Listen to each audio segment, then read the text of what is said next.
pas une chose à dire lorsqu'on était l'aumônier du roi, et du coup, il va être répudié. Cependant, le roi lui permettra de rester en vie. Du coup, Jean Tard, eh bien, il va passer une partie de son existence à refaire toutes les archives historiques de Sarlat lorsque la cathédrale avait brûlé, mais également à observer le ciel. Et c'est notamment en observant le soleil, eh bien, qu'il va y voir des petites taches noires dessus, qu'il va nommer la constellation des Bourbons. En hommage au roi qui lui avait permis de rester en vie.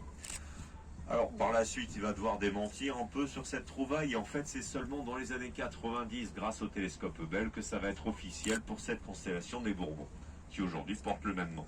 Alors à l'époque de Jean Tard, il y avait 2 autres personnes qui l'avaient découvert également. Maintenant, si on regarde les escaliers qui descendent là, on peut voir contre la paroi des gros trous carrés à intervalles réguliers. Eh bien, c'est ce qu'on appelle des trous de boulin. Alors les trous de boulin, c'était des trous dans lesquels on mettait des poutres qui étaient là, bien entendu, pour soutenir des planchers. Il faut imaginer que lorsqu'on a sécurisé ce village, en plus des murailles et des portes fortifiées, on avait également construit une énorme demi-tour collée à cette paroi qui servait à abriter les 300 soldats. Alors par la suite, eh bien, cette demi-tour, elle va disparaître sous les éboulements comme un tiers environ de la roque Gajac. Maintenant, si on regarde le manoir contre la roche là-bas et cette façade verdoyante, c'est ce qu'on appelle le manoir de Fage. Et si on regarde un petit peu au-dessus, on va pouvoir apercevoir dans la roche une forme de cassure. Alors une partie de cette cassure, elle est due à un éboulement qui a lieu en 1957. Et à l'époque, ça fera 3 morts. Alors par la suite, 3 ans plus tard, on va essayer de sécuriser une autre partie de ce rocher. Et là, l'ingénieur de l'époque en charge a une idée brillante et a décidé d'utiliser de la dynamite. Le résultat sera catastrophique puisque ça va complètement écraser le manoir qui se trouve sous vos yeux. Et en fait, celui-ci, depuis, a été reconstruit à l'identique suivant les plans de l'époque. Maintenant, on va regarder cette grande maison carrée là, que l'on appelle la maison des bateliers. Alors, ça a servi pendant plusieurs centaines d'années eh bien, de bureau administratif dans les échanges commerciaux avec les bateliers, mais également d'entrepôt pour le vin d'homme. Le vin d'homme qui, lui, à l'époque, était destiné à l'export, car les seigneurs du Bordelais, pour se débarrasser de la concurrence dans la région, eh bien, avaient fait surtaxer ce vin. Du coup, il sera principalement revendu vers la Hollande et le Royaume-Uni.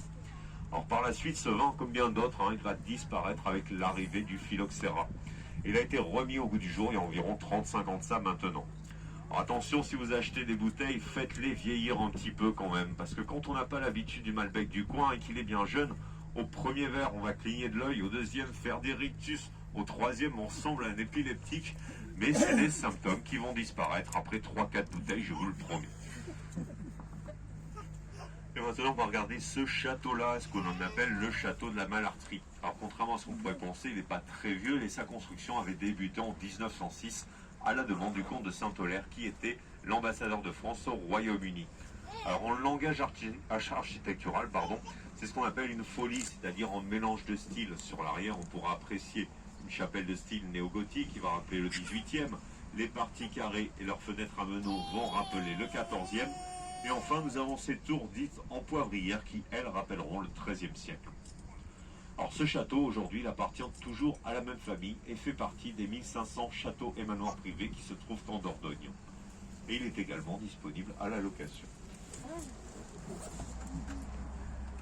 Alors maintenant, on va regarder ces 2 belles maisons quasi jumelles que l'on appelle les maladreries. Alors maladrerie comme malade, ça servait ni plus ni moins que de mouroir pour les lépreux pendant plusieurs centaines d'années. Cependant, on avait fait quand même 2 maisons, une pour les nobles et l'autre pour les gens de conditions un petit peu plus modestes. Alors si on les avait placées là, il y avait 2 raisons. La première, la plus évidente peut-être, c'était qu'il fallait tenir ces malades à l'écart des villageois pour éviter toute contagion. Quant à la seconde raison, c'était probablement celle qui justifiait l'entretien de ce mouroir. Et c'était que vu que le village était imprenable par l'eau, le seul accès qu'il restait lorsqu'on arrivait de la Balle, c'était ce chemin-là. Et là, lorsqu'on voyait des Vikings ou des Anglais arriver, eh bien on lâchait des lépreux sur la route avec des cloches autour du cou. Un stratagème qui a fonctionné plusieurs centaines d'années. Alors maintenant, nous sommes en train de passer à l'endroit où il va y avoir le plus de fond sur notre trajet. Aujourd'hui, ça va représenter entre 11 et 10 mètres de profondeur. Et c'est ici que se tenait à l'époque le port de Saint-Julien qui s'étendait sur les 2 rives. Alors de nos jours, du port de Saint-Julien, il va en rester qu'un seul vestige et c'est ce qui apparaîtra après le Gros Rocher. C'est ce que l'on appelle un quai en pente douce. Alors un quai en pente douce, c'est un quai incliné que l'on appelle également dans le coin un périn. Et l'avantage de ce type de quai, c'est qu'on pouvait charger et décharger les marchandises, quel que soit le niveau de l'eau. Et alors là, juste juste en face de nous, on va pouvoir apercevoir eh bien, la maison de Monsieur Caminade. Alors, qui était Monsieur Caminade? Eh bien, c'était le dernier gabarier de la Rogajac, mais également l'ancêtre même de cette compagnie.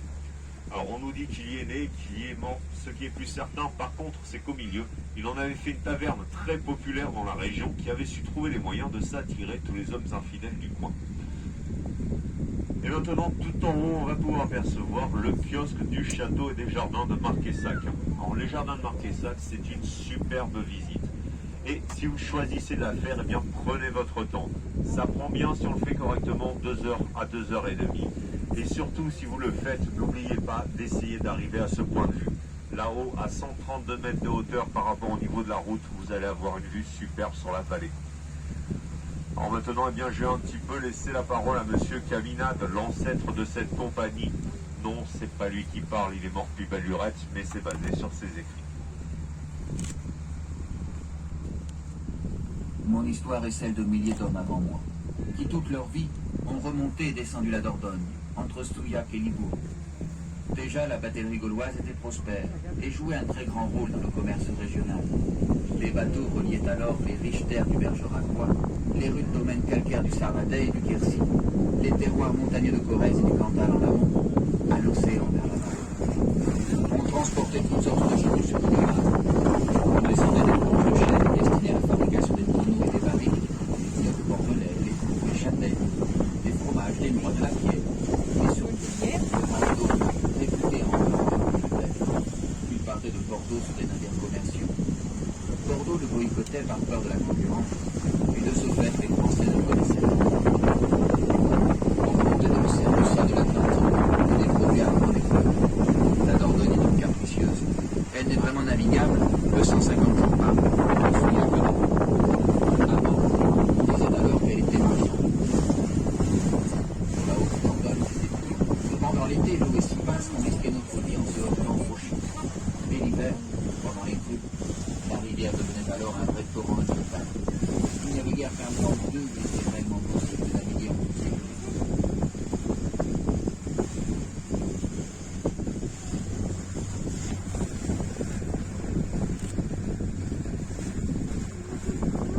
Les bateaux se différenciaient par leur forme et leur forme, indiquant ainsi leur provenance. En amont de Souillac, le relief et la rivière empêchaient tout frottement. Des bateaux de construction sommaire, les Argentas, destinés à un voyage unique vers Laval, étaient vendus comme bois de construction ou de chauffage. La cargaison et le bateau vendu, l'équipage, les poches pleines, remontaient à pied afin de repartir faire commerce sur un nouveau bateau. L'Odome à Castillon s'étendait le domaine des Cours. Embarcation d'une capacité de 10 à 50 tonneaux à fond plat, aux formes allongées, pointues et étroites. Elle disposait d'une voile carrée pour le moteur. De Libourg-Nabourg, voire au-delà, nos gabarres avaient des formes ramassées, ventrues et arrondies.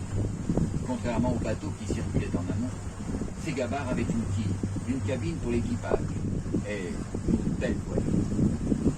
Il faut imaginer la Dordogne, aujourd'hui bien calme, animée par des dizaines de voiles. Les cris des manœuvres et les petits bateaux se glissant parmi nous, les gabariers, seigneurs de la rivière.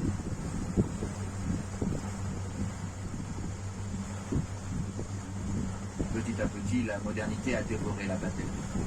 Nous qui avions risqué notre vie pendant des siècles pour relier les hommes entre eux, nous sommes devenus trop lents, trop chers, trop dangereux. Avec l'arrivée du chemin de fer, le commerce ferroviaire et routier était en pleine expansion, plus rapide et moins cher. La fin des gabariers était proche. En 1852, le chemin de fer avait atteint Libourg. Dès 1872, Bergerac était relié à Bordeaux. Mardi était le tour en 1880. Par la suite, la construction des 5 grands barrages hydroélectriques de la Haute-Dordogne a mis un terme à plus de 2000 ans de batellerie. Heureusement que vous êtes là pour vous rappeler les bateaux.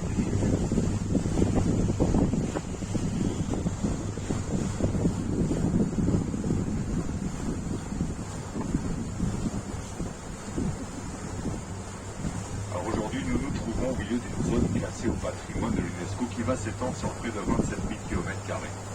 Avoir une telle appellation, ça n'a pas été sans difficulté, ça a demandé 40 ans d'efforts. 40 ans d'efforts intensifs où il fallait corriger des habitudes prises depuis des millénaires. Alors, ce que j'entends par là, c'est qu'il fallait arrêter de jeter ces eaux usées dans la Dordogne.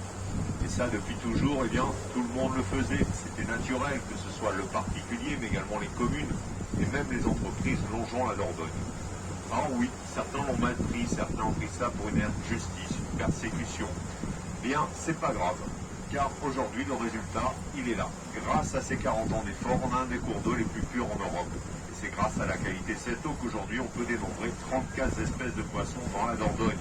On a de tout, on a des sandres, des brochets, des ablettes, des gardons, on a même des silures, ce gros poisson-chat qui, pour l'instant, n'est pas encore considéré comme nuisible, même si on sait très bien qu'il est à l'origine du déclin de certaines espèces sous l'eau, mais également sur les berges. Et là, je pense notamment au ragondin, au rat musqué et au canin.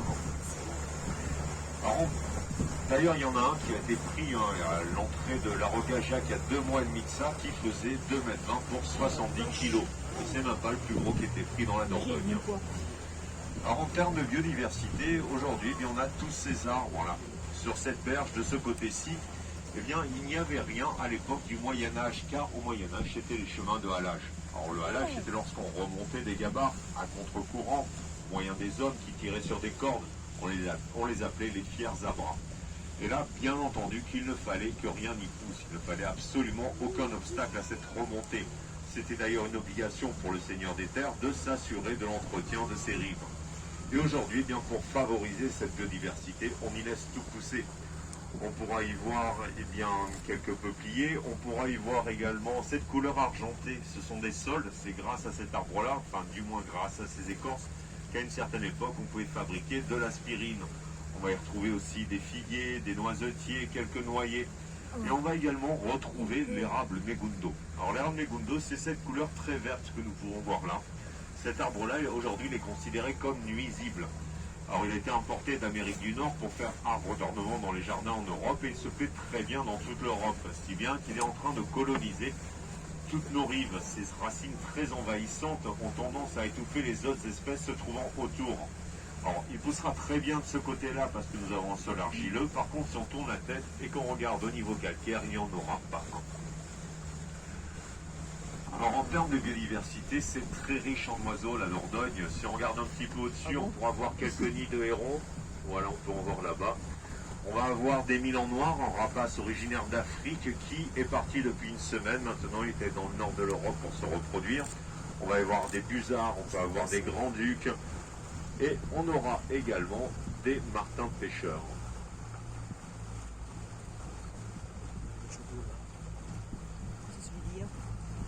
Face à nous, c'est Castelnau. Le village, dominé par son château, a connu une histoire pleine de rebondissements violents. Les propriétaires successifs de son château ont en effet été partie prenante de tous les grands conflits du Moyen-Âge. Le premier, Bertrand de Canac, prend au XIIIe siècle le parti des cathares, considérés comme des hérétiques. Battu et chassé par Simon de Montfort, le château passe aux mains de la famille des Caumont.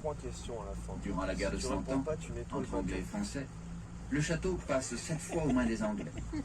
Puis, alors que les Anglais sont boutés hors de France, les guerres de religion du XVIe siècle entre protestants et catholiques enflamment la région. Le capitaine huguenot, Geoffroy de Vivant, s'empare du château et lance des attaques contre les places fortes catholiques de la région. Enfin, les temps s'apaisent pour le village, et le château, laissé à l'abandon, devient une carrière de pierre pour les villageois. C'est seulement dans les années 60 qu'il est classé monument historique.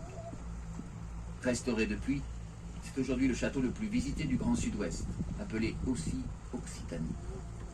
L'Occitanie s'étend des châteaux de la Loire à l'Espagne, en passant par l'Italie. D'où le drapeau rouge arboré de la croix occitane, flottant sur un de nos bateaux.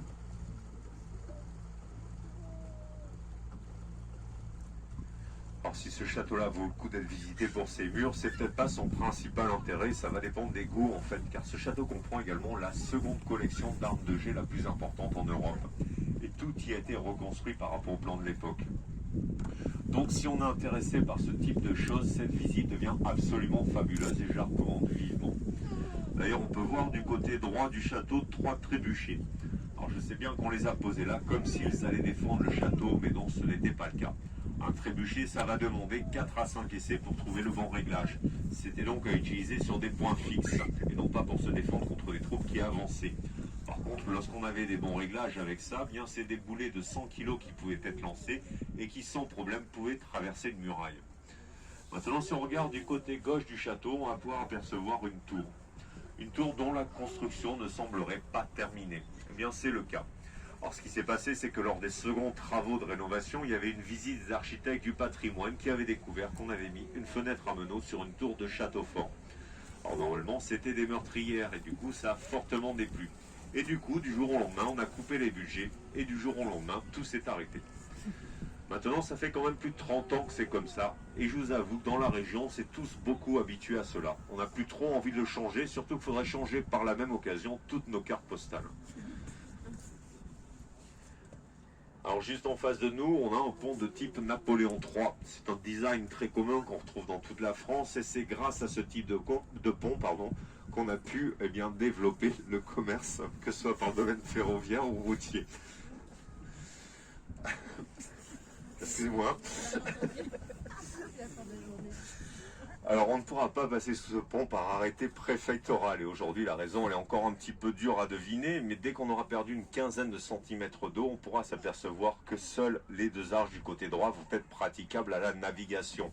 Et lorsqu'on sait que la Dordogne c'est le convoyeur numéro 1 de canoës en France, et bien sûr certaines journées on pourra voir plus de 6000 canoës passer simplement sous ces deux arches. Ça devenait donc un petit peu compliqué la circulation avec nous. Alors il y a une raison pour laquelle juste ces deux arches sont praticables et pas les autres. Et cette raison, elle va dater du 27 juin 1944. Ce qui s'était passé ce jour-là, c'est que les troupes de Carlos, des réfugiés anti-franquistes venus dans la région, ont voulu prêter main forte à nos résistants, à nous. Et donc, pour ralentir les remontées des troupes allemandes vers la Normandie, eh bien, ils avaient décidé de faire sauter l'autre côté du pont. De par cet éboulement, ça a modifié le cours de la Dordogne et ça se ressent encore de nos jours.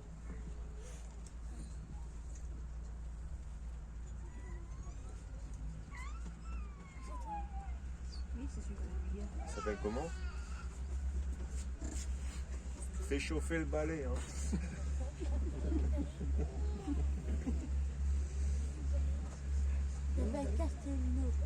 Bien. Toi, tu regarderas ton frère nettoyer.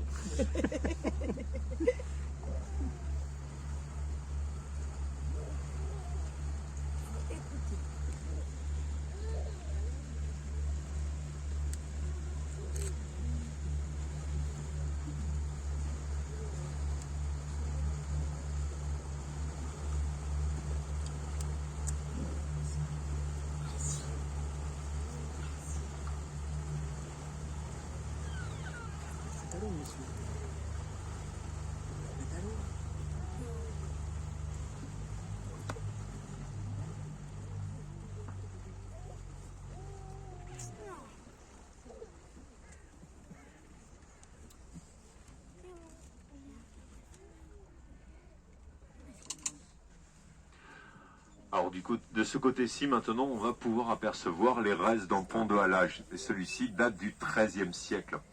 Maintenant, si on regarde à sa base, on peut apercevoir une ouverture. Et c'est par cette ouverture que va s'écouler la Bulide.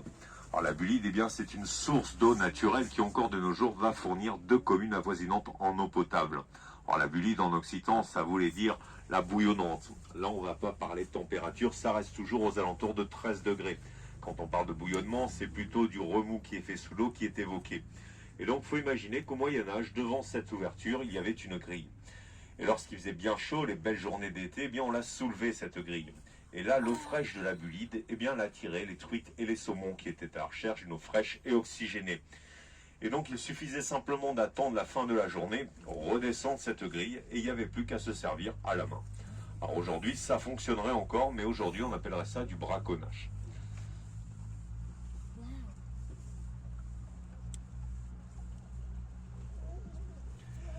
Alors le saumon, il avait disparu de la Dordogne avec l'arrivée des barrages.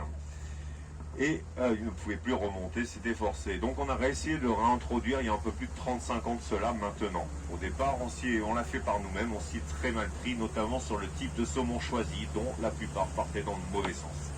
Alors au bout d'un moment, on a quand même demandé des conseils à des gens qui avaient de l'expérience en la matière, et là on a consulté nos amis québécois. Et maintenant, grâce à eux, cela fonctionne. Mais c'est loin d'être satisfaisant. Grâce aux caméras que nous avons dans les barrages, on peut les dénombrer et on sait que sur les dernières années, ils sont seulement entre 400 et 600 à remonter la Dordogne. Alors en plus de 35 ans d'efforts, ces résultats sont très loin d'être satisfaisants et tout le monde commence à douter qu'un jour il sera vraiment réintroduit dans la Dordogne et tout le monde doute également qu'un jour on aura le droit à nouveau de le repêcher.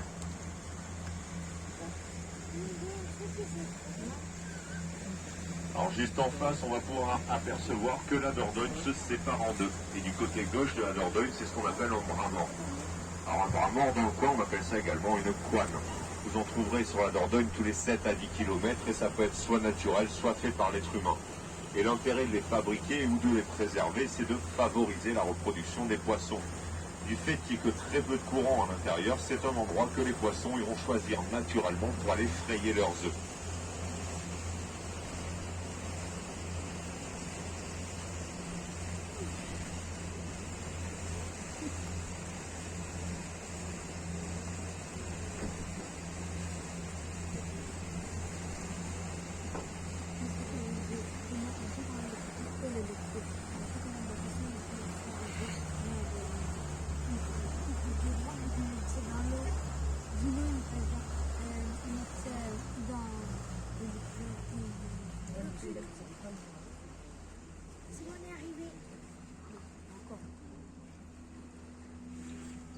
Alors tout au fond, on peut apercevoir le château de Marquessac et ses jardins.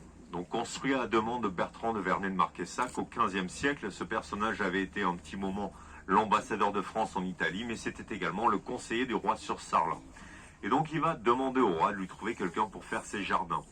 Le roi, lui, ira consulter le nôtre à qui l'on doit Chambord et Versailles. Et le nôtre, lui, eh bien, désignera son meilleur élève de l'époque qui s'appelait Porcher. Alors Porcher, tout comme le maître de ces lieux, c'était un passionné de l'Italie. Et ça va se retrouver un petit peu dans le style de ces jardins qui, quelques siècles après, prendront une tournure bien plus italienne encore.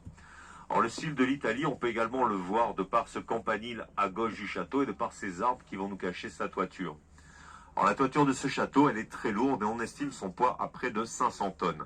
Alors 500 tonnes, c'est énorme, mais c'est fait en l'os. Et la l'os, c'est le matériau du coin.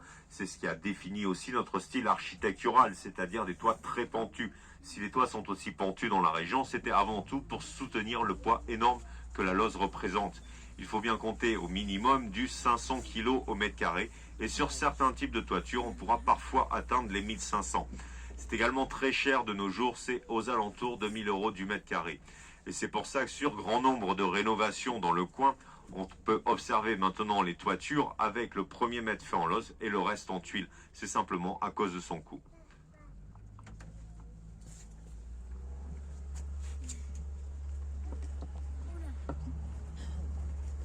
Alors avant de vous laisser profiter du calme enfin revenu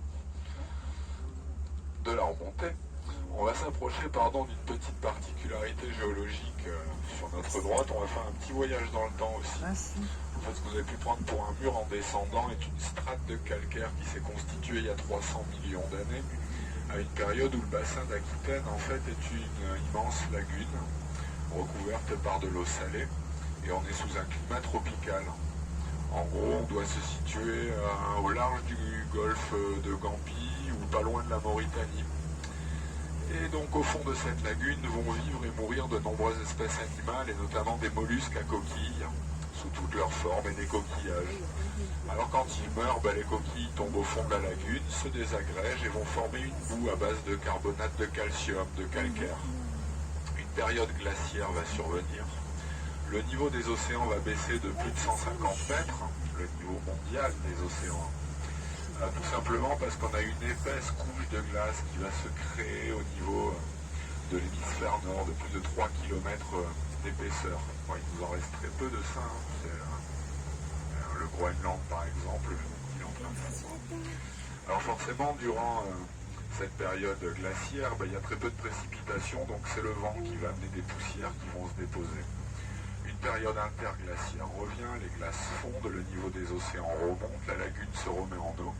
Et donc le cycle de la vie reprend, de nouvelles coquilles tombent au fond, se désagrègent, reforment une couche qui ne se mélangera pas à la précédente à cause de ce sable glaciaire qui s'y est déposé auparavant.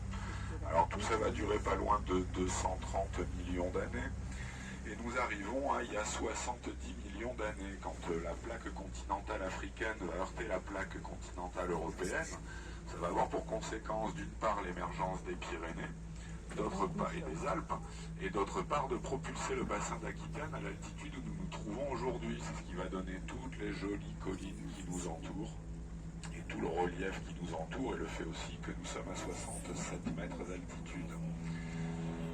Le temps passe, nous arrivons au Quaternaire, il y a 2 millions d'années, quand le glacier va passer par là, il va éventrer la colline, nous révéler la strate, et les inondations successives de la Dordogne vont tout simplement laver et lessiver le sable glaciaire qui est coincé entre les strates. Alors pour résumer, les blocs épais sont des périodes interglaciaires, la lagune est en eau, durée moyenne à 20 000 ans, et les impressions de vide entre deux strates sont des périodes glaciaires. C'est là où le bas blesse, là c'est de 40 à 90 000 ans pour ces impressions de vide. Donc on vous laisse faire le calcul sur ce qui est visible en surface. Par contre, vous vous doutez bien que ça ne s'arrête pas là.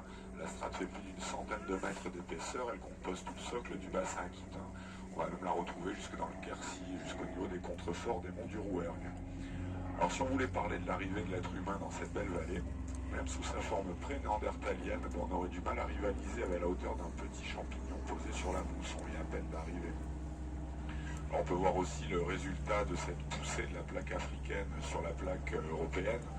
Vous voyez, ma strate calcaire, elle n'est pas droite, elle est bombée, on peut même y voir des fractures verticales. Ça, c'est la résultante du choc qu'il y a eu entre ces deux poussées et la création des Alpes et des Pyrénées. Alors cette poussée fonctionne toujours aujourd'hui. Nos Pyrénées et nos Alpes prennent quelques millimètres tous les ans. Preuve que ça fonctionne toujours. D'ailleurs, si on voulait ramener l'âge de notre planète à une année de calendrier, c'est simple, les premiers organismes, l'âge de la planète déjà c'est 4 milliards 600 millions d'années, les premiers organismes monocellulaires, les cyanobactéries, apparaîtraient au mois de juin. Les dinosaures, quant à eux, apparaîtraient la première semaine de septembre et disparaîtraient la deuxième semaine d'octobre. Et quant à Lucie, notre plus ancien ancêtre, il apparaît le 31 décembre à l'heure du journal télévisé, il est 20h. Cro-Magnon apparaît à l'heure du deuxième film, c'est Colombo pour ceux qui apprécient, il est 22h30. Peut-être qu'on l'a pas vu celui-là, on ne sait jamais. Et en ce qui nous concerne, l'homme moderne, on apparaît à 23h59 et 45 secondes. On vient tout juste d'être là. On vous laisse profiter du calme de la remontée. Si vous avez des questions, bien sûr, vous n'hésitez pas, vous pouvez nous voir à l'arrière, on y répondra avec grand plaisir. Sinon, on reprendra le commentaire un petit peu plus long. Putain-Cognier, c'est la dernière de la journée, vous avez pu remarquer que ce calcaire, il était blanc. Je vous ai dit que ça composait tout le socle du bassin aquitain. En fait, vous savez que notre territoire est divisé en 4 couleurs. Là, on est passé dans l'explication du Périgord blanc. Parce qu'en fait, à Périgueux et Saint-Astier, c'est le centre du département. Cette même strate, on l'exploite sous forme de carrière, on en fait de la chaux. La ville de Périgueux est en partie construite avec cette roche, d'où l'appellation de Périgord blanc. Le pourpre, c'est le bergeracois pour la couleur que vont prendre les feuilles de vigne à l'automne. Le vert, c'est le nord du département, le Pivier, Brantôme, pour les prairies, les pâturages, Renard, c'est un martin pêcheur qui traversera de l'eau, à droite. Bon, certains l'ont vu, ça va très vite, 30-35 km/h. Et donc notre Périgord noir, avant notre Périgord noir, il faut savoir que ces trois appellations, donc le blanc, le vert, le pourpre, c'est des appellations très récentes qui datent des années 80. C'est les offices de tourisme en fait qui ont pondu ça pour promouvoir le tourisme en Dordogne. Par contre, l'appellation de Périgord noir, elle est plus ancienne que ça. Elle date on la trouve dans la littérature au XVIe et XVIIe siècle. Alors, si vous pensez que c'est à cause de la truffe, c'est que vous êtes tombé sur un hôtelier peu scrupuleux, parce qu'en fait, il n'en est rien. Cette appellation vient tout simplement de l'obscurité qui va régner dans nos forêts. On a des forêts avec des feuillages très denses. D'ailleurs, on est le 4e département le plus boisé de France. Et on va trouver pas mal d'espèces comme le chêne, le charme, le châtaignier, le marronnier, le tilleul, l'acacia, j'en passe et j'en oublie. Et les feuillages sont tellement denses en fait que la lumière du soleil a du mal à passer au travers, ce qui fait que les sous-bois sont très très sombres. Et au XVIe et XVIIe siècle, il y avait autre chose qui rentrait en compte. la plaine était inondable, donc tous les chemins et toutes les voies d'accès passaient par ces bois qui étaient malfamés. Ça faisait un petit peu peur de traverser ces forêts parce qu'il était pas rare de tomber sur des bandits de grand chemin qui soit vous coupez les arrêts, soit vous prenez la bourse. Donc cette appellation de Périgord noir vient de ça, quoi, du fait que ces bois étaient malfamés au Moyen-Âge et en plus de l'obscurité qui régnait dedans. Bon allez, je vous laisse tranquille, je reviendrai vers vous après.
entoure, il faut savoir que nos falaises, elles aussi, sont en calcaire. Alors contrairement aux strates qu'on a vues précédemment, qui se sont constituées par des pots coquillifères au fond de la lagune d'Aquitaine il y a 300 millions d'années, ces falaises, elles nous racontent une toute autre histoire. En fait, elles ont constitué le plancher océanique de nos océans primaires il y a 2 milliards d'années. Et elles se sont constituées tout simplement par le fait que dans nos océans, à cette époque-là, ils n'ont pas du tout la physionomie qu'ils ont aujourd'hui. Ils doivent avoir une couleur orangée parce qu'ils sont saturés de fer dans leur composition, en suspension. Et ce qui va se passer, c'est que les cyanobactéries vont apparaître. Vous savez, c'est ces mêmes algues bleues qui posent des tas de problèmes à nos amis bretons. Et ces algues bleues vont réussir un coup de maître, parce qu'à cette époque-là, le taux d'oxygène global de la planète ne dépasse pas les 10%. Et en pratiquant la photosynthèse, forcément, elles vont augmenter ce taux d'oxygène. C'est un petit peu grâce à elles si aujourd'hui on peut respirer. Par contre, ce que ça va produire sur nos océans à cette époque, c'est que ça va oxyder le fer qui est contenu dans l'eau de mer. Ce fer va tomber au fond de l'océan et va composer le plancher océanique de tous nos océans. Alors le truc, c'est qu'à l'ère primaire, les plaques tectoniques vont bouger, ce qui fait que ces falaises vont sortir de terre, vont se dresser et vont former une barrière corallienne. Alors c'est en ça où, si vous regardez aujourd'hui, on peut remarquer qu'à cœur, ces falaises ont une couleur qui peut aller de l'ocre foncé au jaune en passant par le beige, voire le blanc cassé. C'est tout simplement dû à l'oxydation du fer qui est contenu à l'intérieur de cette roche. Alors faut pas se leurrer, c'est un calcaire qui est poreux, qui est très friable. Et donc le principe est simple, plus c'est ocre, plus c'est la trace d'effondrement ancien, plus c'est blanc cassé, plus c'est la trace d'effondrement, d'effritement ou d'érosion relativement récente. À l'automne et durant l'hiver, les failles et les fissures vont se gorger d'eau et d'humidité. Quand il gèle, l'eau sous forme de glace se dilate, ça fait éclater la roche qui au dégel finit par tomber. La couleur grise un peu bleutée, quant à elle, n'est pas due à de la pollution industrielle. Elle est produite par le manganèse qui est synthétisé par le chêne vert qui va pousser sur le plateau. Alors ce manganèse est contenu dans les falaises parce qu'il compose une grande partie du fond de nos océans aussi. Et ce chêne vert, en fait, va l'absorber par ses racines. Et le problème, c'est que ce manganèse, c'est le troisième métal non ferreux le plus présent à la surface du globe.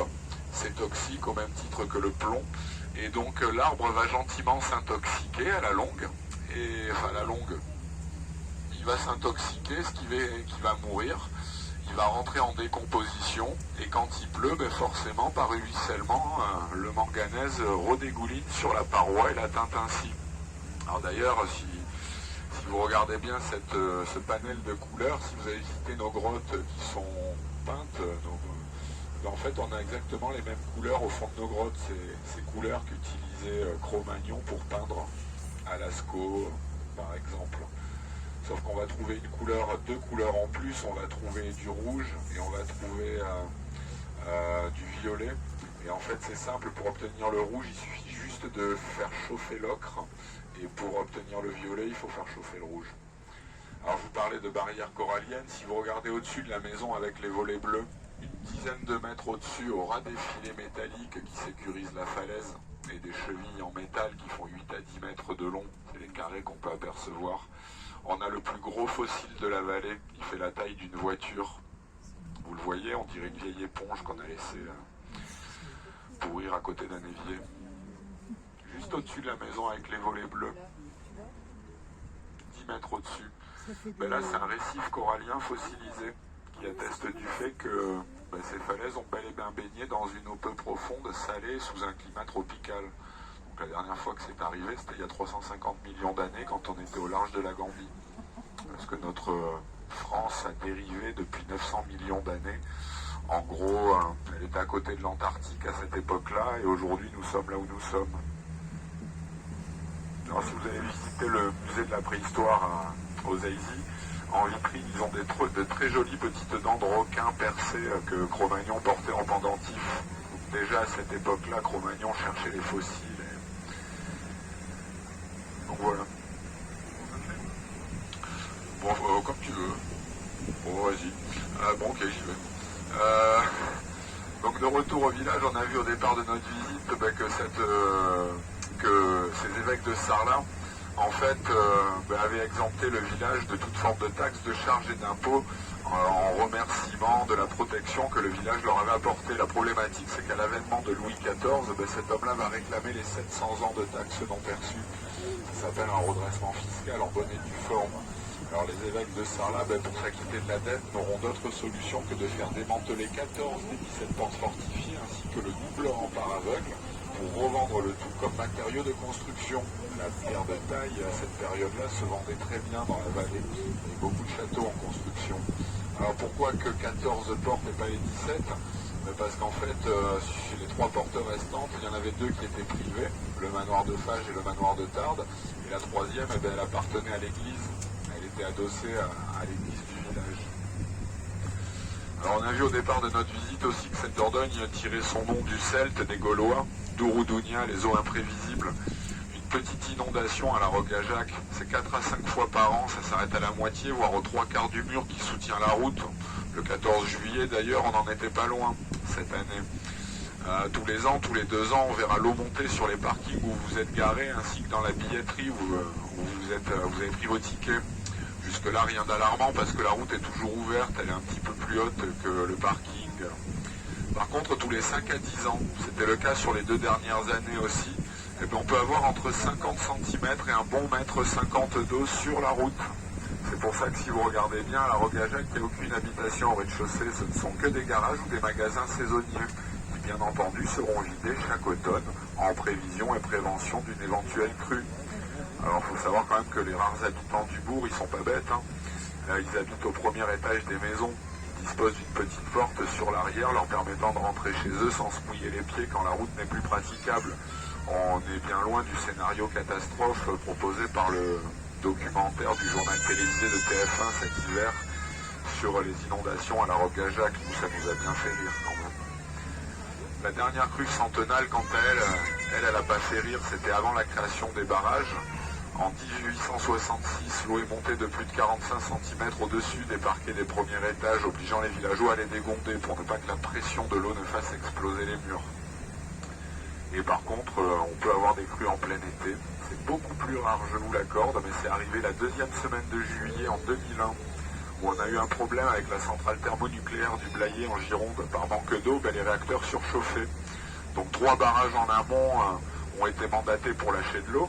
C'était un dimanche soir. Le problème, c'est que personne n'avait regardé la météo. Le lendemain matin, on a vu un orage s'abattre sur Souillac, 40 km en amont. Il est tombé l'équivalent d'un mois de précipitation en une matinée. Donc à 2h de l'après-midi, la Dordogne s'est mise à monter. À la Roque-à-Jacques, on prenait 40 cm par heure. À la débauche, les passerelles d'accès sur le quai étaient recouvertes par les eaux. Donc on n'avait plus moyen de s'amarrer là. On a amarré nos bateaux au niveau du talus vert qui est à côté de nous, à gauche. Le lendemain matin, les gabarres étaient au même niveau que le petit muret qui est tout en haut. Et à l'époque, c'était un grand parking. Quelques touristes avaient oublié de sortir leur voiture. Ils se sont retrouvés avec 10 cm d'eau autour des pneus, les pots d'échappement qui commençaient à tremper dans l'eau. Les gabarres garés de l'autre côté au même niveau. C'était assez comique et paradoxal de se demander mais qui est sur le parking de l'autre. Quant à nous, forcément, on était ravis d'avoir une semaine de vacances en plein mois de juillet. Moi, je vous rassure, ça s'est jamais reproduit depuis, même si nous, on désespère pas. Alors, je laisse imaginer quand même à 3h du matin, la Dordogne couverte de canoës sans personne à bord, parce que tous les loueurs laissent leur matériel sur les plages. Les campings évacués par toutes les gendarmeries de Dordogne. Il n'y avait jamais eu autant d'estafettes dans cette vallée que cette nuit-là. Et des gyrophares bleus partout. C'était sympa. C'était la teuf. Sans parler des caravanes. Les caravanes, ça flotte bien, mais les piles du pont de Castelnau, ça les encaisse vraiment très mal. Bon, par chance, plus de peur que de mal, il n'y a eu que des dégâts matériels et bien 3 semaines aux loueurs de canoë pour retrouver leur matériel qui était à Mozac, 40 km plus bas sur la retenue du barrage. Bon, c'était folklorique. Alors nous va de retour à quai, on va vous demander de bien vouloir rester assis juste le temps de la manœuvre d'accostage et quant à nous, il ne reste plus qu'à vous souhaiter un bon et un agréable séjour en Périgord en espérant que cette visite vous ait plu. Une bonne soirée, un bon apéro, une bonne fin de vacances, profitez bien. On ne sait pas comment tout ça va finir. Voilà, merci à vous.